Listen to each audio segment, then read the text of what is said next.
you talk about rethinking leadership, let's talk about how we were thinking before.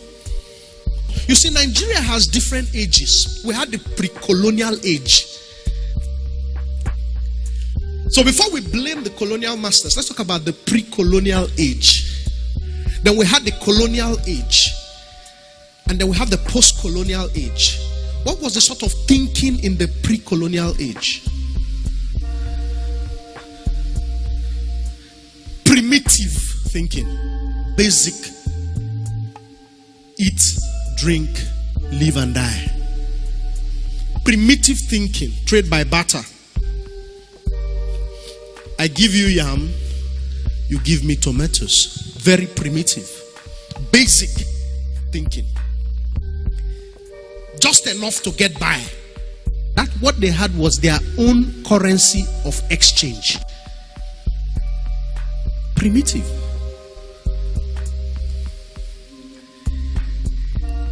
It did not matter how much resource they had. So you didn't think of the fact that I may have 150 tubers of yam, but what I need critically now is a cup of salt. And if the person who has a cup of salt tells me that the only way he can exchange a cup of salt is for 100 tubers of yam, what am I going to do? It does not look commensurate, but what I need is a cup of salt. So I'm going to give him my 100 tubers of yam. Move that to the parochial thinking. The parochial thinking is different from the primitive thinking. The parochial thinking is narrow. This is how we've been doing it. A child asked her mother, why is it that you cut the chicken ribs, fold it before you put it in the oven? She said, that's the way my mother did it. Okay.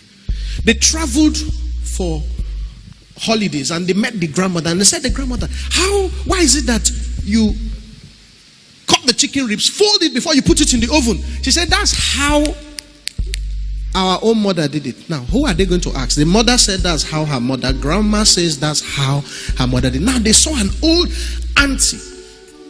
So they walked up to their aunt and said to her, Mama, why do we cut the chicken ribs, fold it before we put it in the oven? She said, oh, in those days, the ovens were very small. The ribs won't fit. So you cut, fold, and put it inside. So now, even with big ovens, they still cut, fold, and put it inside. It's parochial thinking. It's the way we've been doing it. Let us do it like that. What's the consequence of primitive and parochial thinking?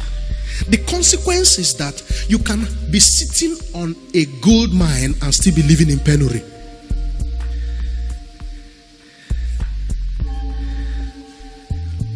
That's the consequence of primitive and parochial thinking. It doesn't matter how much you're worth if you don't know. What big difference does it make?